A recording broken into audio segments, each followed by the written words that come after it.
Please fill in the seats. Doug, what changed in the second half? I don't think much of anything. We just kind of settled into the game, made a few adjustments at halftime, but there were some plays to be made in the first half. We just didn't make them offensively. Defense, we didn't get off the field on third down in the first half, but we got off the field on third down in the second half, and then we stayed on the field and we made some plays on third down. So just a matter of staying patient, trusting the game plan, and guys executed well in the second half. Doug, in that first drive in the second half, you had a quick fourth down conversion. I think it was from your own 34. Correct. Any hesitation to go for it there? None. It was about a half a yard, so it was no hesitation. I was going for it right there. On that drive, you ran the ball 9 to 12 times, I think. How much did that let you establish control of the line of scrimmage in the game? Yeah, even a couple times in the first half, I thought kind of controlled the line of scrimmage. We had some nice runs. Second half, kind of challenged the guys at halftime and said, hey, offensive line, control the line of scrimmage, and they did. We had those 2 long drives there in the second half and really, dominated by the offensive line. And hats off to those guys. Helped us really get ourselves back into this football game and help us win. What did you think of the way Carson played?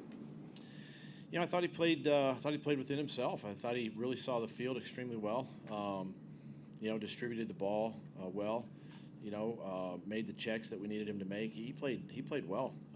Obviously, look at the tape tomorrow and see. But I think just my blink just says that he played good.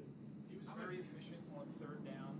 All 3 touchdown passes on third down, 9 passes converted from first downs on third. What was the key to that success on third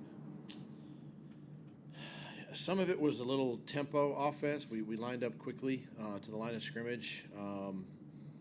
Thought that there might have been a little confusion on defense that we were able to kind of take advantage of, which helped us there.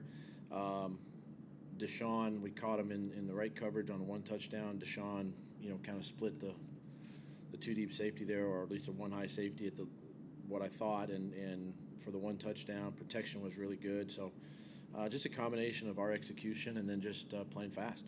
What was it like seeing DeSean have the game he had in his first game back in Philadelphia? Yeah, I'm excited for him. I'm excited for the team. It's a great win, great way to start our season. Excited for DeSean. First game back. I wish he wouldn't have got the penalty in the first quarter there, but emotions run high early, and he settled into, had a nice game. What effect does his speed have on the whole offense and his ability to kind of create space? Yeah, I mean it's obviously something that we're blessed to have. He's blessed to have as well. Take advantage of that, and not all the time if you watch the game, and not all the time do you have to throw the ball deep. With his speed, it might get a little off coverage from time to time, so take advantage of that too. But yeah, he fits in well with what we're doing. Obviously freed up Alshon and some of the things Nelly did, and even Zach and Dallas. So it's good to have. Brandon first came out during the fourth quarter for Big D. Was that part of the plan for the pitch count? And yeah. then also defensively, it seemed like the outside corners were kind of cycling in and out. Was that part It's of the plan? all part of the plan. Early in the season like that, especially with Darby, putting them on a little bit of not a pitch count, but a rotating basis. All those guys were going to play. When you got 4 corners out there, and the 3 that played corner position, obviously. But yeah, all part of the plan. After falling behind 17, how much did that touchdown pass wake up the offense and got everything going? I think the 17-0 kind of woke us up, and we knew what we had to do. We had to just kind of stay within our game plan. I had to keep calling runs. The run game was eventually going to take over, and we were able to make some more plays there in the second half that got us back in the game and eventually win the game. So yeah, you don't ever want to see that 17-0 at home. But hats off to the guys, resilient group, staying true and crawling themselves back into it. Hey, Doug, we've asked you so much about Miles and Jordan throughout preseason. Why so much Darren today? Well, some of it was by design. Some of the plays that were effective. As you know, when we construct game plans, we have multiple run schemes, and they're designed for different guys. The ones that were kind of clicking today were the Darren ones, and so just kept calling his number there. Those other 2 guys I thought ran well also. Unfortunate we got the late holding call deep in, late in the game there on that one, but Miles is explosive, as you know. Jordan ran extremely hard, so excited for all three of those guys. When DeSean hits that deep ball for the touchdown, with his energy and emotion that he shows, is he coming back to you on the sidelines? Let's get another one going here. Is he?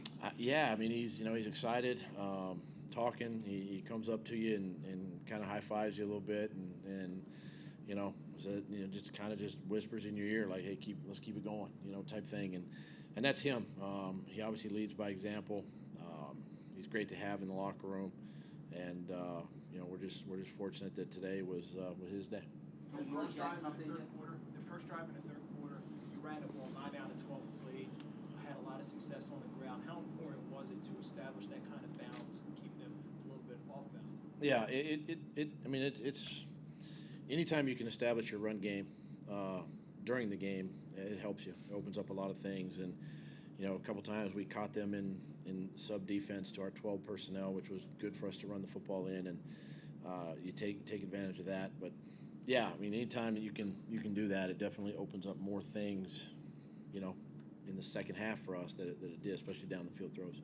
Coach, what kind of defensive adjustments did you make in the second half where you kept the receivers in check from the big plays for the most part? I think it really just starts with the front, getting a little more pressure on the quarterback, disrupting some of his throws, and then just being where your feet are, just understanding from a defensive standpoint where you need to be and being there, and executing the defense. But I do think we got a little bit more pressure on the quarterback there in the second half. Any league Last guys one, update please. yet?